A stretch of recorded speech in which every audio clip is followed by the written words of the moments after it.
குடியரசு துணைத் தலைவர் தேர்தலில் போட்டியிடும் இருவருமே தென்னிந்தியாவைச் சேர்ந்தவர்கள் என்பதால் யார் வெற்றி பெறுவார் என்பது எதிர்பார்ப்பை ஏற்படுத்தியுள்ளது. குடியரசு துணைத் தலைவர் பதவிக்கான தேர்தல் அடுத்த மாதம் 9ஆம் தேதி நடைபெறுகிறது. இதில் என்டிஏ கூட்டணி சார்பில் சிபி ராதாகிருஷ்ணன் போட்டியிடும் நிலையில் எதிர்க்கட்சிகள் தரப்பில் சுதர்சன் ரெட்டி களமிறக்கப்பட்டுள்ளார். சிபி ராதாகிருஷ்ணன் பல்வேறு மாநில ஆளுநராக இருந்தவர். அரசியலிலும் நீண்டகால அனுபவம் கொண்டவர் என பார்க்கப்படுகிறது. ஆனால் எதிர்க்கட்சிகள் அறிவித்துள்ள வேட்பாளரான சுதர்சன் ரெட்டி நீதித்துறை சார்ந்தவர். குடியரசு துணைத் தலைவர் தேர்தலில் போட்டியிடும் சிபி ராதாகிருஷ்ணன், சுதர்சன் ரெட்டி வேறு வேறு துறைகளை சார்ந்தவர்களாக இருப்பினும் இருவரும் தென்னிந்திய மாநிலங்களைச் சேர்ந்தவர்கள் என்பது கூடுதல் சிறப்பாக பார்க்கப்படுகிறது. டெல்லியில் நாடாளுமன்ற வளாகத்தில் நடந்த என்டிஏ கூட்டணி கட்சிகளின் எம்பிக்கள் கூட்டத்தில் கலந்து கொண்ட பிரதமர் மோடி சிபி ராதாகிருஷ்ணனை அறிமுகம் செய்து வைத்ததுடன் அனைத்து நாடாளுமன்ற உறுப்பினர்களும் கட்சி பேதமின்றி அவருக்கு ஆதரவு தெரிவிக்க வேண்டும் எனவும் கேட்டுக்கொண்டார். மறுபுறம் சுதர்சன் ரெட்டியின் பெயரை அறிவித்த காங்கிரஸ் கட்சியின் தேசிய தலைவர் மல்லிகார்ஜுன் கார்கே சுதர்சன் ரெட்டி சிறந்த மனிதர், சட்டம் நன்கு அறிந்தவர் என புகழாரம் சூட்டினார். தற்போதைய சூழலில் நாடாளுமன்ற இரு அவைகளிலும் என்டிஏ கூட்டணிக்கு 400க்கும் மேற்பட்ட எம்பிக்கள் ஆதரவாக உள்ளனர். எதிர்க்கட்சியான இந்தியா கூட்டணிக்கு 300க்கும் மேற்பட்ட எம்பிக்களின் ஆதரவு மட்டுமே உள்ளது. எனினும் இந்த தேர்தலில் சிபி ராதாகிருஷ்ணன் எளிதாக வெற்றி பெறுவார் என கணிக்கப்பட்டுள்ளது.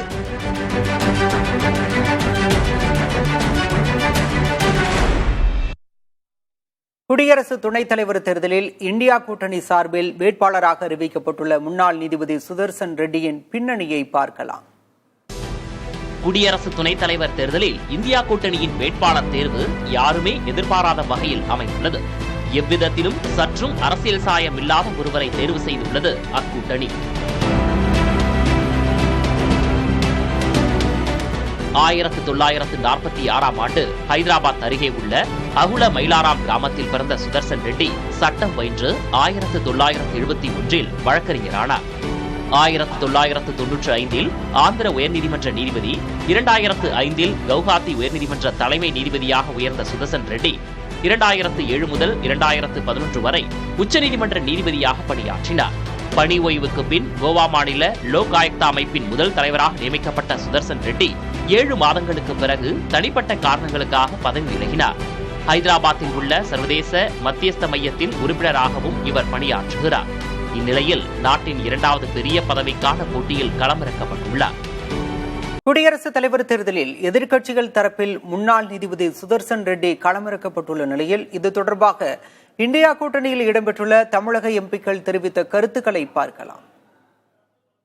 தமிழ்நாட்டிலிருந்து பிஜேபி ஒரு வேட்பாளரை நிறுத்தி இருக்கிறார்கள் என்று சொன்னால் அவங்க தமிழுக்காக என்ன செஞ்சிருக்காங்க, தமிழ்நாட்டுக்காக என்ன செஞ்சிருக்காங்க, தமிழ் மக்களுக்காக என்ன செஞ்சிருக்காங்க? தொடர்ந்து அவர்களை வஞ்சித்து கொண்டிருக்கக்கூடியவர்கள் வேட்பாளரை மட்டும் நிறுத்திட்டா தமிழ்நாட்டுக்கு எல்லாம் செஞ்சதா வந்துருமா?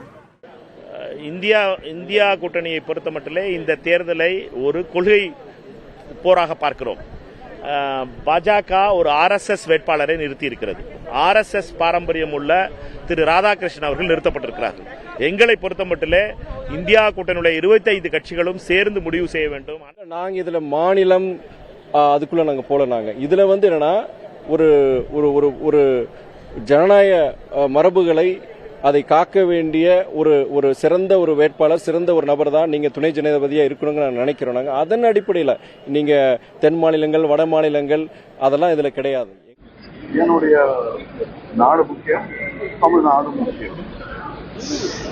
இது தமிழ்நாட்டையும் மனதில் கொண்டு இருப்பவர்கள் யார் என்பதைத்தான் தேர்ந்தெடுக்க வேண்டும். குடியரசு துணைத் தலைவர் வேட்பாளராக சிபி ராதாகிருஷ்ணன் அறிவிக்கப்பட்டதற்கும் தமிழ்நாடு சட்டமன்ற தேர்தலுக்கும் சம்பந்தமில்லை என தமிழக பாஜக தலைவர் நயினார் நாகேந்திரன் தெரிவித்துள்ளார். தமிழ்நாட்டிலிருந்து டாக்டர் தமிழிசை அவர்களை முதல்ல கவர்னராக ஆந்திர மாநிலம் போன்ற மாநிலங்களுக்கு கவர்னராக, புதுச்சேரி மாநிலத்திற்கு கவர்னராக நியமித்தார். அப்போ அதில் எதுவும் நோக்கம் இருக்கிறதா? ஒன்றும். தமிழ்நாட்டிலிருந்து எம்பிக்கள் எதுவும் பெரிதாக இருக்கிறார்களா என்று சொன்னாலும் அதிலும் இல்லை. தேர்தலுக்கும் இதுக்கும் எந்த விதமான சம்பந்தமும் இல்லை. தமிழ்நாட்டிலிருந்து ஒரு பெண்மணி அகில இந்திய தலைவியாக, மகளிரணி தலைவியாக, அகில இந்திய தலைவியாக திருமதி வானதி சீனிவாசனை நியமித்திருந்தார்கள். அதற்கும் இதற்கும் எந்தமான அப்போ ஒவ்வொன்றுக்கும் ஒவ்வொரு நோக்கம் இருக்க வேண்டும். தேர்தல் அடுத்த ஆண்டு 2026ஆம் ஆண்டு நடைபெறுகிற தேர்தல், அதற்கும் இதற்கும் எந்த விதமான சம்பந்தமும் இருக்க வாய்ப்பு. 2026 சட்டசபை தேர்தலுக்காக அரசியல் கட்சிகள் தீவிரமாக வேலை செய்து வரும் நிலையில் ஆம்புலன்ஸை வைத்து ஒரு புதிய அரசியல் சர்ச்சை உருவாகியுள்ளது. ஆம்புலன்ஸ் அரசியல் குறித்து அன்றே கணித்தார் கமல்ஹாசன் என்பது போல ஒரு வீடியோவும் தற்போது வைரலாகி வருகிறது.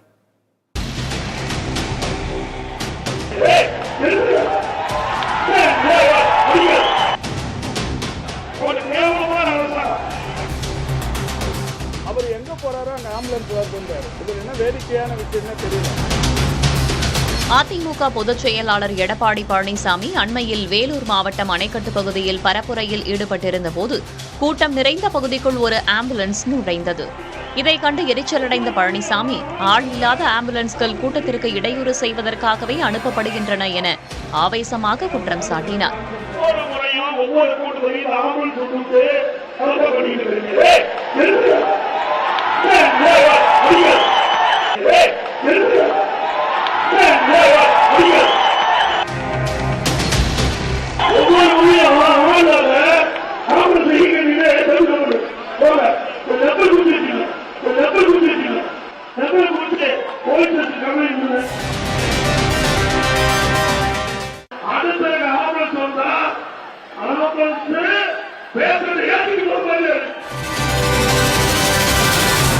பழனிசாமியின் குற்றச்சாட்டை கடுமையாக கண்டித்துள்ள மருத்துவத்துறை அமைச்சர் மா சுப்பிரமணியன், பிரதான சாலைகளில் பழனிசாமி பரப்புரை நடத்துவதால் ஆம்புலன்ஸ் செல்லும் வழியில் இடையூறு ஏற்படுவதாக பரஸ்பர குற்றச்சாட்டை முன்வைத்தார். அவர் எங்க போறாரோ அங்க ஆம்புலன்ஸ் வருதுன்றாரு. இதுல என்ன வேடிக்கையான விஷயம் தெரியல. அவருக்கு ஆதரவு திரட்டுறதுக்காக போறது சாலைகள்ல போறாரு, பிரதான சாலைகள்ல போறாரு. இவரு அந்த ஆம்புலன்ஸ் வர்ற வழியில கூட்டத்தை போட்டுட்டு நான் வர வழியில ஆம்புலன்ஸ் விடுறாங்க அப்படின்ற மாதிரி ஒரு சொல்லியிருக்கிறார். தமிழ்ல ஒரு பழமொழி சொல்லுவாங்க, அரண்டவன் கண்ணுக்கு மிரண்டதெல்லாம் பேய் அப்படின்லாம் சொல்லுவாங்க. அவர் இந்த ஆம்புலன்ஸை பார்த்தா அவருக்கு என்னவோ வேற ஏதோ ஞாபகம் வருதுன்னு நினைக்கிறேன். சம்பந்தப்பட்ட 108 ஆம்புலன்ஸ் ஓட்டுநர் சுரேந்தரிடம் கேட்டபோது நோயாளியின் மேல் சிகிச்சைக்காகவே ஆம்புலன்ஸை ஓட்டிச் சென்றதாக கூறினார்.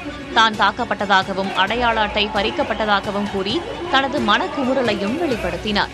அவர் பாத்தீங்கன்னா ஆம்புலன்ஸ் எம்டியா அந்த வழியில வந்தா ஓட்டுநர் தான் அந்த வண்டியில பேஷண்டா போவாரு அப்படின்னு சொன்னாங்க.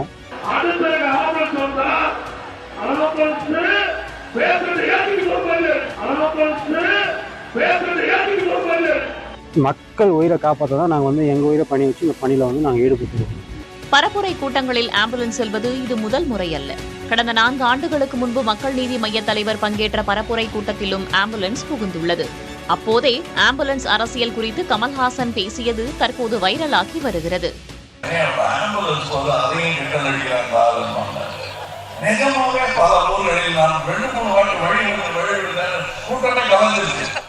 அவசர மருத்துவ சேவைக்கான ஆம்புலன்ஸ் வாகனம் கட்சி பேதமில்லாமல் அனைவரது உயிருக்கும் முக்கியத்துவம் கொடுக்கக்கூடியது. ஆனால் அரசியல் சர்ச்சையின் மையமாக ஆம்புலன்ஸ் வாகனங்கள் மாறியிருப்பது வருத்தத்திற்குரியது.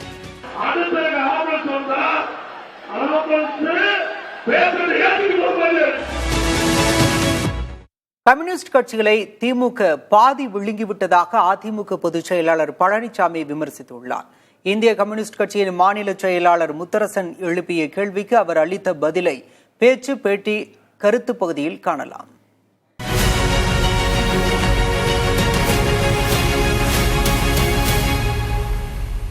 சேலத்தில் நடைபெற்ற மாநாட்டில் பேசுகிறார் எடப்பாடி பழனிசாமி கம்யூனிஸ்ட் கட்சியை தரம் தாழ்ந்து பேசுகிறார் என்று. நான் என்ன பேசினேன்? இன்றைக்கு ஆளுங்கட்சி திராவிட முன்னேற்ற கழகம், கம்யூனிஸ்ட் கட்சி எதிர்கட்சியா ஆளுங்கட்சியா? அதை நான் கேள்வி கேட்டேன். எதிர்கட்சியா இருந்தா எங்க வரிசையில் தான் அவர்கள் அமர்ந்திருக்கிறாங்க.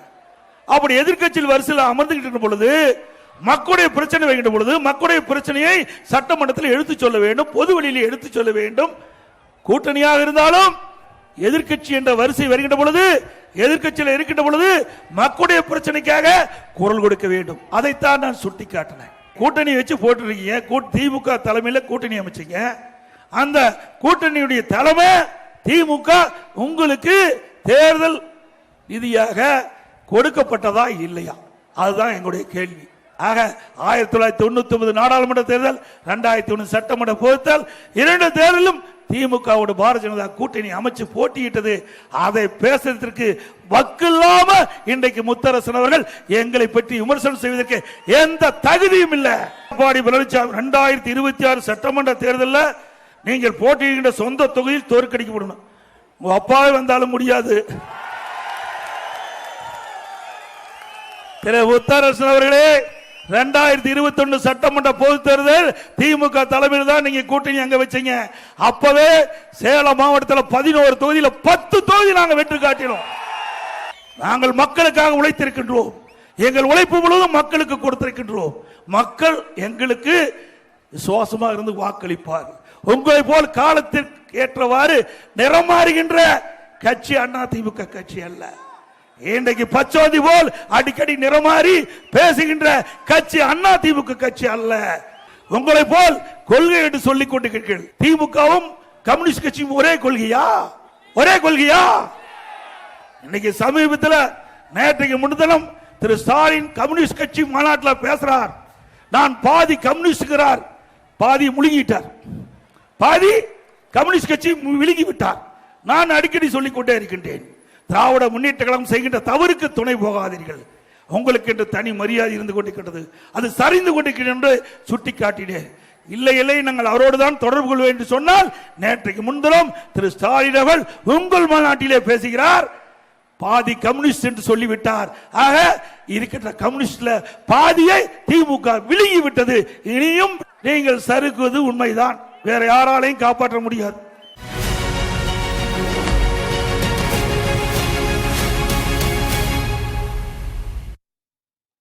தன் மீதான குற்றச்சாட்டுகளுக்கு அன்புமணி வரும் 31ஆம் தேதிக்குள் பதிலளிக்க வேண்டும் என பாமக ஒழுங்கு நடவடிக்கை குழு அறிவித்துள்ளது. பாமகவை பிளவுபடுத்துவது போன்ற தலைமைக்கு கட்டுப்படாத செயல்களில் ஈடுபடுவதாக அன்புமணி மீது 16 குற்றச்சாட்டுகள் முன்வைக்கப்பட்டன. இது தொடர்பாக அமைக்கப்பட்ட ஒழுங்கு நடவடிக்கை குழுவின் கூட்டம் பாமக நிறுவனர் ராமதாஸ் தலைமையில் நடைபெற்றது. பின்னர் குற்றச்சாட்டுகளுக்கு வரும் 31ஆம் தேதிக்குள் பதிலளிக்குமாறு அன்புமணிக்கு நோட்டீஸ் அனுப்பப்படும் என அறிவிக்கப்பட்டுள்ளது. அதாவது நம்முடைய உள்நடை குழுவுடைய அறிக்கையை நம்ம கட்சியினுடைய விதிப்படி, விதி எண் 19 படி கட்சியினுடைய அமைப்பு செயலாளர் செயல் தலைவர்களுக்கு அனுப்பி வைப்பார். அதற்குண்டான விளக்கம் மற்றும் ஆவணங்கள் ஏதேனும் இருப்பின் அவைகள் 31/8/2025 தேதிக்குள் நேரிலோ அல்லது மேற்கண்ட முகவரிக்கு கடிதத்தின் வாயிலாகவோ சமர்ப்பிக்கப்பட வேண்டும் என்று அறிவுறுத்துகிறோம். சிகிச்சைக்காக வரும் நோயாளிகளின் உடல் உறுப்புகளை மருத்துவர்கள் திருடி விற்பனை செய்வது அபாயகரமானது என்று உயர்நீதிமன்ற மதுரை அமர்வு நீதிபதிகள் கண்டனம் தெரிவித்துள்ளனர். சட்டவிரோதமாக சிறுநீரகங்கள் விற்பனை செய்யப்பட்டதாக பரமக்குடியைச் சேர்ந்த சத்தீஸ்வரன் என்பவர் உயர்நீதிமன்ற மதுரை அமர்வில் பொதுநல மனு தாக்கல் செய்தார். இந்த வழக்கை விசாரித்த நீதிபதிகள் நாமக்கல்லில் ஏழை தொழிலாளர்களின் சிறுநீரகங்கள் சட்டவிரோதமாக விற்பனை செய்யப்பட்ட விவகாரத்தை கடுமையாக கண்டித்தனர். மனித உடல் உறுப்புகளை பிற பொருட்களைப் போல விற்பனை செய்வது ஏற்கத்தக்கது அல்ல என்றும் உயிர் வாழும் உரிமையை பாதுகாப்பது அரசின் கடமை என்றும் கூறினர். சிறுநீரக மோசடி தொடர்பாக இதுவரை வழக்கு பதிவு செய்யப்படாதது குறித்து அதிருப்தி தெரிவித்த நீதிபதிகள் மூத்த IAS அதிகாரி தலைமையில் விசாரணை நடத்தாதது ஏன் என்று கேள்வி எழுப்பினர். மேலும் சிறுநீரக விற்பனையை தடுக்க எடுக்கப்பட்ட நடவடிக்கைகள் குறித்து வரும் 21ஆம் தேதிக்குள் விரிவான அறிக்கை தாக்கல் செய்யுமாறு தமிழக சுகாதாரத்துறை தலைமைச் செயலருக்கு உத்தரவிட்டு வழக்கை ஒத்திவைத்தனர்.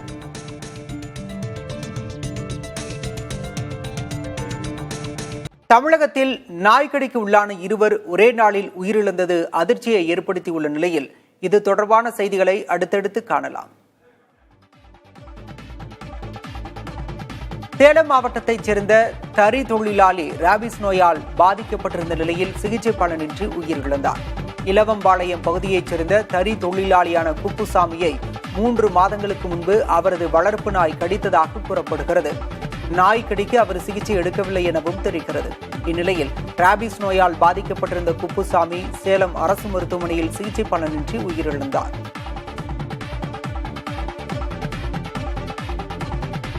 சென்னை ஜாஃபர்கான் பேட்டையில் பிட்புல் ரக நாய் கடித்ததில் சமையல் தொழிலாளி உயிரிழந்தார். BSM கார்டன் தெருப்பகுதியைச் சேர்ந்த சமையல் தொழிலாளியான கருணாகரன் என்பவர் தனது வீட்டின் முன்பு அமர்ந்திருந்தார். அதே பகுதியைச் சேர்ந்த பூங்கொடி என்பவர் தான் வளர்த்து வரும் பிட்புல் ரக நாயை வெளியே அழைத்துச் சென்றுள்ளார். திடீரென பிட்புல் நாய் கருணாகரன் மீது பாய்ந்து தொடை உள்ளிட்ட பகுதிகளில் கடித்ததில் படுகாயமடைந்து உயிரிழந்தார். இதனை தடுக்க முயன்ற பூங்கொடியையும் நாய் கடித்ததில் படுகாயமடைந்து KK நகர் மருத்துவமனையில் அனுமதிக்கப்பட்டார். இது தொடர்பாக குமரன் நகர் காவல்துறையினர் விசாரணை மேற்கொண்டுள்ளனர். திமுக பொருளாளர் TR பாலுவின் மனைவி ரேணுகாதேவி உடலுக்கு முதல்வர் MK ஸ்டாலின் உள்ளிட்டோர் அஞ்சலி செலுத்தினர். தியாகராய நகர் இல்லத்தில் வைக்கப்பட்டிருந்த ரேணுகாதேவி உடலுக்கு துணை முதல்வர் உதயநிதி ஸ்டாலின், அமைச்சர்கள், சட்டமன்ற உறுப்பினர்கள் அஞ்சலி செலுத்தினர். நாம் தமிழர் கட்சி தலைமை ஒருங்கிணைப்பாளர் சீமான், விடுதலை சிறுத்தைகள் கட்சி தலைவர் திருமாவளவன், கவிஞர் வைரமுத்து உள்ளிட்டோரும் நேரில் அஞ்சலி செலுத்தினர். ரேணுகாதேவி உடல் பெசன்ட் நகர் மின்மயானத்தில் தகனம் செய்யப்பட்டது. திருநெல்வேலியில் வரும் 22ஆம் தேதி மத்திய உள்துறை அமைச்சர் அமித்ஷா பங்கேற்கும் பாஜக பூத் கமிட்டி மாநாட்டிற்கு அனுமதி மறுக்கப்பட்டதாக எழுந்த குற்றச்சாட்டை காவல்துறை மறுத்துள்ளது. மாநாட்டுக்கு அனுமதி மறுக்கப்பட்டதாகவும் துணை ஆணையர் ஒருமையில் பேசியதாகவும் பாஜக குற்றம் சாட்டியது. இதனையடுத்து காவல்துறைக்கு எதிராக 20ஆம் தேதி ஆர்ப்பாட்டம் நடத்தப்போவதாகவும் பாஜக அறிவித்தது. இந்நிலையில் பாஜகவின் குற்றச்சாட்டுக்கு மறுப்பு தெரிவித்த நெல்லை மாநகர துணை ஆணையர் பிரசன்னகுமார் பொது இடங்களில் பேனர்கள் வைக்க மட்டுமே அனுமதி மறுக்கப்பட்டதாக விளக்கம் அளித்தார். மேலும் அவர் யாரிடமும் ஒருமையில் பேசவில்லை என்றும் காவல்துறை தரப்பில் தெரிவிக்கப்பட்டது. நெல்லையில் பாஜக பூத் கமிட்டி பொறுப்பாளர்கள் மாநாடு நடைபெறவுள்ள இடத்தில் காவல்துறையினர் மோப்பனாய் உதவியுடன் சோதனை மேற்கொண்டனர். நெல்லை மண்டலத்திற்குட்பட்ட பாஜக பூத் கமிட்டி பொறுப்பாளர்கள் மாநாடு 22ஆம் தேதி நெல்லை தச்சநல்லூரில் நடைபெறவுள்ளது. இதில் மத்திய அமைச்சர் அமித்ஷா பங்கேற்க உள்ளார். இதனையொட்டி மாநாடு நடைபெறும் இடம், விஐபிக்கள் வந்து செல்லும் பாதை உள்ளிட்ட இடங்களில் மோப்பனாய் உதவியுடன் சோதனை நடைபெற்றது. திருவள்ளுவர் பல்கலைக்கழகத்தில் நடைபெற்ற பட்டமளிப்பு விழாவில் தமிழக ஆளுநர் கலந்து கொண்ட நிலையில் அதனை உயர்கல்வித்துறை அமைச்சர் புறக்கணித்துள்ளார். காட்பாடி அடுத்த சேர்க்காடு பகுதியில் உள்ள திருவள்ளுவர் பல்கலைக்கழகத்தின் 20வது பட்டமளிப்பு விழா நடைபெற்றது. இந்த விழாவில் 256 மாணவர்கள் நேரடியாகவும் 25,343 மாணவர்கள் ஆளில்லா முறையிலும் பட்டம் பெற்றனர். இதில் தமிழக ஆளுநர் RN ரவி கலந்து கொண்ட நிலையில் உயர்கல்வித்துறை அமைச்சர் கோவி செழியன் புறக்கணித்துள்ளார். மிகுந்த எதிர்பார்ப்புக்கு மத்தியில் ஆசிய கோப்பை கிரிக்கெட் போட்டிக்கான இந்திய அணி அறிவிக்கப்பட்டுள்ளது. மத்திய வரிசை வீரர் ரிங்கு சிங்கிற்கு அணியில் வாய்ப்பு வழங்கப்பட்டுள்ளது. தொடக்க வீரர் ஜெய்ஸ்வாலுக்கு அணியில் இடமில்லை. பாகிஸ்தான் அணியுடனான மற்றொரு மோதலுக்கு இந்திய அணி தயாராக உள்ள ஆசிய கோப்பை கிரிக்கெட் அடுத்த மாதம் 9ஆம் தேதி ஐக்கிய அரபு அமீரகத்தில் தொடங்க உள்ளது. கேப்டனாக தேர்வு செய்யப்பட்டுள்ள சூரியகுமார் யாதவ், தேர்வுக்குழு தலைவர் அகர்கர் இணைந்து அணியை அறிவித்தனர். இளம் நாயகன் சுப்மன் கில் துணை கேப்டனாக தேர்வு செய்யப்பட்டுள்ளார். காயம் காரணமாக ஓய்வில் இருந்த வேகப்பந்து வீச்சாளர் பும்ரா மீண்டும் அணிக்கு திரும்பியுள்ளார். சுழற்பந்து வீச்சாளர் குல்தீப் யாதவ் மீண்டும் அணியில் இடம்பெற்றுள்ளார். சஞ்சு சாம்சனுக்கு அணியில் வாய்ப்பு வழங்கப்பட்டுள்ளது. ஹர்திக் பாண்டியா, அபிஷேக் சர்மா, திலக் வர்மா, சிவம் துபே, அக்ஷர் பட்டேல் ஆகிய ஆல்ரவுண்டர்கள் அணியில் இடம் பிடித்துள்ளனர். விக்கெட் கீப்பர் ஜிதேஷ் சர்மாவுக்கு அணியில் வாய்ப்பு வழங்கப்பட்டுள்ளது. தமிழகத்தைச் சேர்ந்த வருண் சக்கரவர்த்திக்கு வாய்ப்பு வழங்கப்பட்டுள்ளது. பும்ராவுடன் ஹர்தீப் சிங், ஹர்ஷித் ராணா ஆகிய வேகப்பந்து வீச்சாளர்களுக்கு அணியில் வாய்ப்பு கிட்டியுள்ளது. அதிரடி ஆட்டக்காரர் ரிங்கு சிங்கிற்கு அணியில் வாய்ப்பு கிடைக்க ஜெய்ஸ்வாலுக்கு வாய்ப்பற்று போனது. தேர்தல் ஆணையத்துக்கு எதிராக காங்கிரஸ் போர்க்கொடி உயர்த்தியுள்ள நிலையில் கூட்டணி கட்சிகள் அதன் பிடியை வலுப்படுத்தி வருகின்றன. நாடாளுமன்றத்தில் செவ்வாய்க்கிழமையும் போராட்டம் தொடர்ந்தது. நாடாளுமன்ற வளாகத்தின் வெளியே திரண்ட எதிர்க்கட்சிகள் குரலி வித்தை, வாக்குத்திருட்டு என பொருள்படும் பதாகைகளை ஏந்தி போராட்டம் நடத்தினர். காங்கிரஸ் தலைவர் மல்லிகார்ஜுன் கார்கே, அக்கட்சி MP பிரியங்கா காந்தி, சமாஜ்வாதி கட்சி தலைவரும் நாடாளுமன்ற உறுப்பினருமான அகிலேஷ் யாதவ் உள்ளிட்டோர் ஆர்ப்பாட்டத்தில் பங்கேற்றனர். தன் மீதான குற்றச்சாட்டுகளுக்கு அன்புமணி வரும் 31ஆம் தேதிக்குள் பதிலளிக்க வேண்டும் என பாமக ஒழுங்கு நடவடிக்கை குழு அறிவித்துள்ளது. பாமகவை பிளவுபடுத்துவது போன்ற தலைமைக்கு கட்டுப்படாத செயல்களில் ஈடுபடுவதாக அன்புமணி மீது 16 குற்றச்சாட்டுகள் முன்வைக்கப்பட்டன. இது தொடர்பாக அமைக்கப்பட்ட ஒழுங்கு நடவடிக்கை குழுவின் கூட்டம் பாமக நிறுவனர் ராமதாஸ் தலைமையில் நடைபெற்றது. பின்னர் குற்றச்சாட்டுகளுக்கு வரும் 31ஆம் தேதிக்குள் பதிலளிக்குமாறு அன்புமணிக்கு நோட்டீஸ் அனுப்பப்படும் என அறிவிக்கப்பட்டுள்ளது. அதாவது நம்முடைய உள்நடை குழுவுடைய அறிக்கையை நம்ம கட்சியினுடைய விதிப்படி, விதி எண் 19 படி கட்சியினுடைய அமைப்பு செயலாளர் செயல் தலைவர்களுக்கு அனுப்பி வைப்பார். அதற்குண்டான விளக்கம் மற்றும் ஆவணங்கள் ஏதேனும் இருப்பின் அவைகள் 31/8/2025 தேதிக்குள் நேரிலோ அல்லது மேற்கண்ட முகவரிக்கு கடிதத்தின் வாயிலாகவோ சமர்ப்பிக்கப்பட வேண்டும் என்று அறிவுறுத்துகிறோம். நடைப்பயணம் மேற்கொண்டு பரப்புரை கூட்டத்தில் பங்கேற்று வரும் அன்புமணி ராமதாஸ் கடந்த 2 நாட்களாக உட்கட்சி பிரச்சினை பற்றியோ பாஜக, அதிமுக, நாம் தமிழர் உள்ளிட்ட கட்சிகளை பற்றி எந்த கருத்தையும் தெரிவிக்காமல் இருக்கிறார். திமுகவுக்கு எதிரான கருத்தை மட்டும் தொடர்ந்து பேசி வருகிறார். ராமதாசும் அன்புமணியும் நாடகமாடுவதாக காடுவெட்டி குரு மகள் விருதாம்பிகை குற்றஞ்சாட்டிய நிலையிலும் அது குறித்து அன்புமணி எதுவும் பேசவில்லை. கிருஷ்ணகிரி அருகே நடைபெற்ற விவசாயிகளுடனான கலந்துரையாடலுக்கு பிறகு அவரை செய்தியாளர்கள் சூழ்ந்தனர். பொதுக்குழு உள்ளிட்டவை குறித்து செய்தியாளர்கள் கேள்வி எழுப்ப எந்த கேள்விக்கும் பதிலளிக்காமல் காரில் ஏறி சென்று விட்டார். அன்புமணியின் மௌனத்திற்கு அர்த்தம் என்ன என்று தெரியாமல் தொண்டர்கள் குழம்பியிருப்பதாக பாட்டாளி மக்கள் கட்சி வட்டாரங்கள் தெரிவிக்கின்றன. தமிழகத்துக்கான நபார்டு நிதியை மத்திய நிதியமைச்சர் விடுவிப்பார் என நம்புவதாக முதல்வர் ஸ்டாலின் தெரிவித்துள்ளார். இதுகுறித்து எக்ஸ் வலைதளத்தில் அவர் வெளியிட்ட பதிவில், குளச்சல் துறைமுக விரிவாக்கப் பணிகளை தொடங்க குமரி மாவட்ட மீனவர்கள் தன்னிடம் கோரிக்கை வைத்துள்ளதாகவும், இந்த நியாயமான கோரிக்கையை மத்திய நிதியமைச்சர் ஏற்றுக்கொண்டு நிதியை விடுவிப்பார் என நம்புவதாகவும் குறிப்பிட்டுள்ளார். முன்னதாக டெல்லியில் மத்திய நிதியமைச்சர் நிர்மலா சீதாராமனை தமிழக நிதித்துறை அமைச்சர் தங்கம் தென்னரசு மற்றும் திமுக எம்பி கனிமொழி ஆகியோர் சந்தித்து இது தொடர்பாக முறையிட்டிருந்தனர். தமிழகத்துக்கு தர வேண்டிய நபார்டு நிதியை விரைந்து விடுவிக்க கோரி முதல்வர் ஸ்டாலின் எழுதிய கடிதத்தை மத்திய அமைச்சரிடம் அவர்கள் சமர்ப்பித்தனர். தமிழக வெற்றிக் கழகத்தின் 2வது மாநில மாநாட்டை முன்னிட்டு சிவகங்கை மாவட்டத்தில் பல்வேறு சுவரொட்டிகள் ஒட்டப்பட்டுள்ளன. சிவகங்கை தாவேக நிர்வாகிகள் சார்பில் மாநாடு வெற்றி பெற வாழ்த்து தெரிவித்தும் மாநாட்டிற்கு மக்களை அழைப்பு விடுத்தும் சுவரொட்டிகள் ஒட்டப்பட்டுள்ளன. அதில் மக்கள் விரும்பும் முதல்வர் வேட்பாளர் விஜய் போன்ற வாசகங்கள் இடம்பெற்றுள்ளன.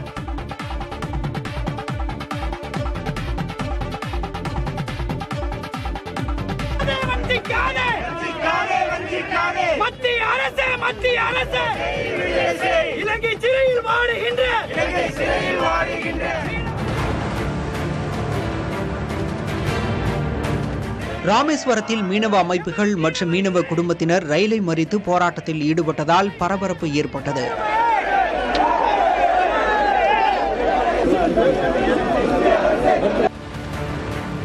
இலங்கை கடற்படையினரின் தொடர் கைது நடவடிக்கையை கண்டித்தும் சிறைபிடிக்கப்பட்ட மீனவர்களையும் படகுகளையும் விடுதலை செய்ய வலியுறுத்தி ராமேஸ்வரத்தில் அனைத்து மீனவர் சங்க அமைப்புகளும் ஒருங்கிணைந்து 8வது நாளாக வேலைநிறுத்த போராட்டத்தில் ஈடுபட்டன.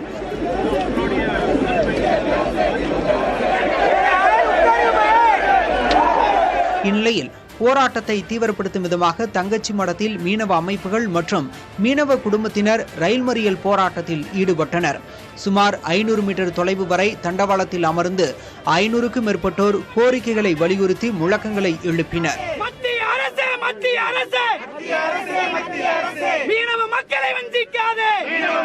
ரயில் மறியல் போராட்டம் காரணமாக ஆயுதப்படையினர் உட்பட 100க்கும் மேற்பட்ட காவலர்கள் குவிக்கப்பட்டிருந்தனர். மீனவ அமைப்புகளுடன் அதிகாரிகள் பேச்சுவார்த்தை நடத்தியதை தொடர்ந்து போராட்டம் தற்காலிகமாக கைவிடப்பட்டது. இதனையடுத்து ராமேஸ்வரம் தாம்பரம் விரைவு ரயில் 1 மணி நேரம் காலதாமதமாக புறப்பட்டுச் சென்றது.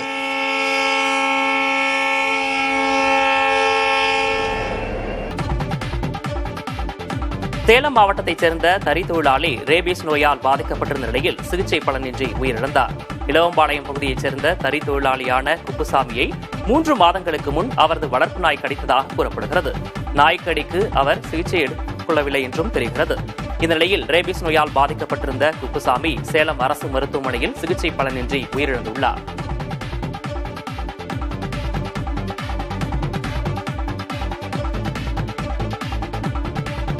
மதிமுக பொதுச் செயலாளர் வைகோ நேரம் ஒதுக்கினால் நேரில் வந்து விளக்கமளிக்க தயார் என அக்கட்சியின் துணை பொதுச் செயலாளர் மல்லை சத்யா தெரிவித்துள்ளார். மதிமுகவில் வாரிசு அரசியலுக்கு எதிராக போர்க்கொடி உயர்த்தியுள்ள மல்லை சத்யா தமது ஆதரவாளர்களுடன் நஸ்ரத்பேட்டையில் ஆலோசனைக் கூட்டம் நடத்தினார். பின்னர் செய்தியாளர்களை சந்தித்த அவர் பேரறிஞர் அண்ணாவின் பிறந்த நாளை முப்பெரும் விழாவாக கொண்டாட திட்டமிட்டுள்ளதாக தெரிவித்தார். இந்த விழாவின் போது வைகோவுக்கு திராவிட ரத்னா விருது வழங்கப்படும் என்றும் அவர் நேரில் வந்து வாஞ்சையுடன் விருதை பெற்றுக்கொள்ள வேண்டும் என்றும் மல்லை சத்யா கேட்டுக் கொண்டார். 15 நாட்களில் விளக்கம் அளிக்க கோரி வைகோவிடமிருந்து கடிதம் வந்துள்ளதாகவும் மல்லை சத்யா தெரிவித்தார். வைகோவிடமிருந்து கடிதம் வந்திருக்கிறார். 15 நாளில் என் மீது நடவடிக்கை எடுப்பதற்கு முடிவெடுக்கப்பட்டு அதற்கான விளக்கத்தை நீங்கள் அளித்திட வேண்டும், கடிதம் மூலமாகவோ அல்லது நேரடியாக வைகோ சந்தித்தோ நீங்கள் வழங்க வேண்டும் என்று அந்த கடிதத்தில் குறிப்பிடப்பட்டிருக்கிறது. நான் இன்று மாலையே கூட நான் தலைவர் வைகோ அவர்களை சந்திப்பதற்கு தயாராக இருக்கிறேன்.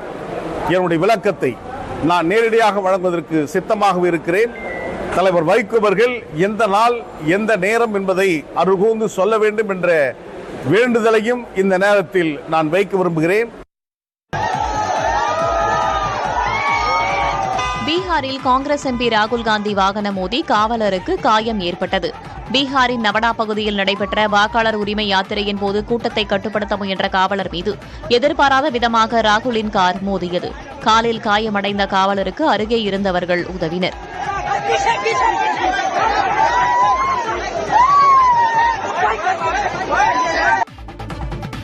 திருப்பூர் மாவட்டம் பல்லடம் அரசு ஆண்கள் மேல்நிலைப் பள்ளியில் 2 மாணவர்களிடையே மோதல் ஏற்பட்டு பள்ளி மைதானத்தில் ஒருவரை ஒருவர் தாக்கிக் கொண்டனர். யார் பெரியவர் என்பது தொடர்பாக இரு மாணவர்களும் சண்டையிட்டுக் கொண்டதாக கூறப்படுகிறது. மாணவர்கள் பள்ளி மைதானத்தில் சீருடையிலேயே சண்டையிட்டுக் கொண்ட காட்சிகள் சமூக வலைதளங்களில் பரவி வருகிறது.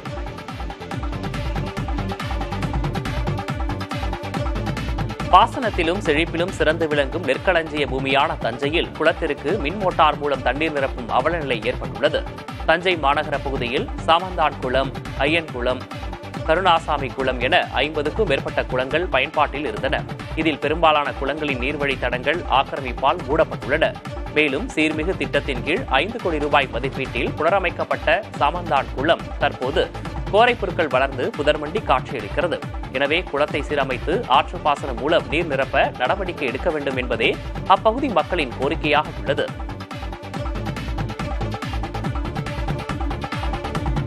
காசா மக்களின் பசியாற்றுவதற்காக 1200 டன் உணவுப் பொருட்களுடன் சரக்கு கப்பல் ஒன்று இஸ்ரேலிய துறைமுகத்தை நெருங்கியுள்ளது.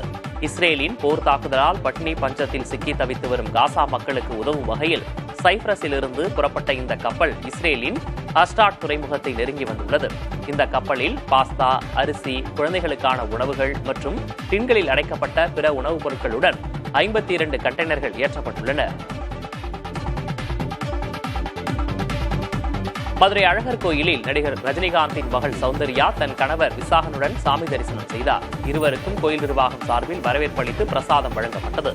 மேலும் 18ஆம் படி கருப்பண்ணசாமி கோயில் கதவுகளுக்கு சந்தனம் கொடுத்து சிறப்பு அபிஷேகம் நடத்தி இருவரும் சாமி தரிசனம் மேற்கொண்டனர்.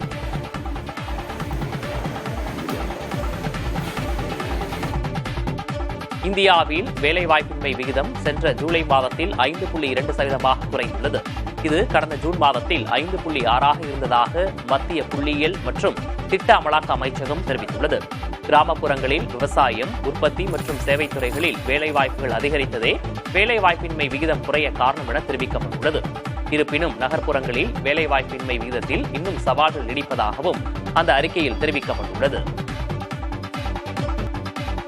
கேரளாவில் 2 கார்களுக்கு இடையே சிக்கிய இருசக்கர வாகன ஓட்டி நல்வாய்ப்பாக உயிர் தப்பிய சிசிடிவி காட்சிகள் வெளியாகியுள்ளன.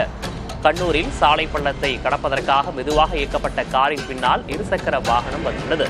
அவர்களின் பின்னால் அதிவேகமாக வந்த கார் இருசக்கர வாகனம் மீது மோதியது. இதில் நிலை குலைந்த இருசக்கர வாகன ஓட்டி விலகிச் சென்று உயிர் தப்பினார். 2 கார்களுக்கிடையே சிக்கிய இருசக்கர வாகனம் முற்றிலும் சேதமுற்றது.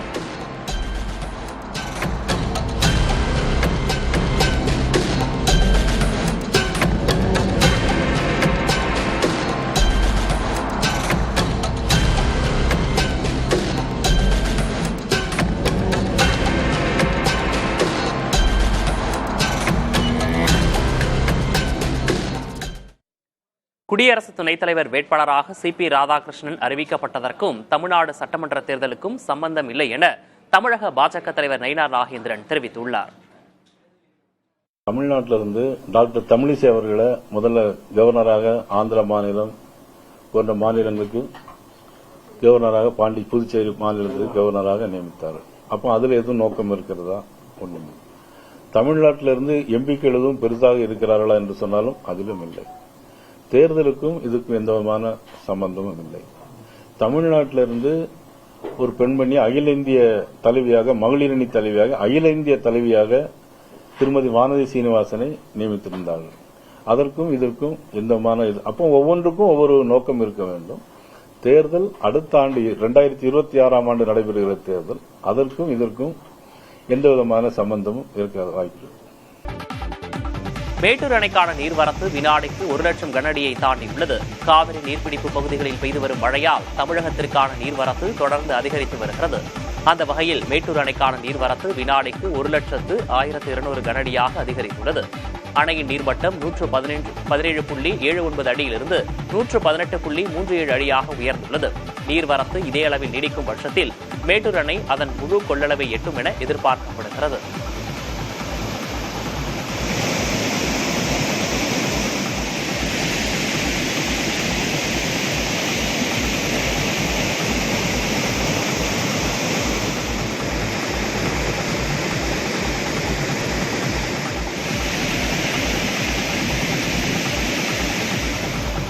மதுரை மாநகராட்சியில் சொத்து வரி முறைகேடு கடந்த 15 ஆண்டுகளாக நடந்துள்ளதாக நீதிமன்றத்தில் தமிழக அரசு தெரிவித்துள்ளது.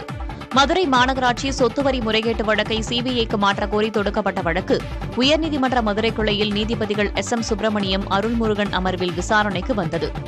அப்போது அரசு தரப்பில் இந்த வரி முறைகேடு கடந்த 15 ஆண்டுகளாக நடந்துள்ளதாகவும் இதுகுறித்து சிறப்பு விசாரணை குழு விசாரணையை முடுக்கிவிட்டுள்ளதாகவும் தெரிவிக்கப்பட்டது. மேலும் இந்த குற்றத்தில் யார் ஈடுபட்டிருந்தாலும் பாரபட்சமின்றி கைது நடவடிக்கை தொடரும் என்றும் குறிப்பிடப்பட்டுள்ளது. இதையடுத்து நீதிபதிகள் மதுரை மாநகராட்சிக்குட்பட்ட பகுதியில் இருக்கும் கட்டடங்களுக்கு சொத்து வரி சரியாக நிர்ணயம் செய்திருப்பதை உறுதி செய்ய தேவையான சிறப்பு குழுக்களை அமைக்க வேண்டும் என்று ஆணையிட்டனர். மொத்தமாக எத்தனை குழுக்கள் தேவைப்படும் என்பது தொடர்பாக விரிவான பதில் மனுவை தாக்கல் செய்யவும் மதுரை மாநகராட்சி ஆணையருக்கு உத்தரவிட்டனர். உத்தரப்பிரதேசத்தில் அதிவேகமாக சென்ற கார் சாலை ஓரத்தில் நின்றிருந்த 3 மாணவர்கள் மீது மோதிய போது பதிவான சிசிடிவி காட்சிகள் பதைபதைப்பை ஏற்படுத்துகின்றன.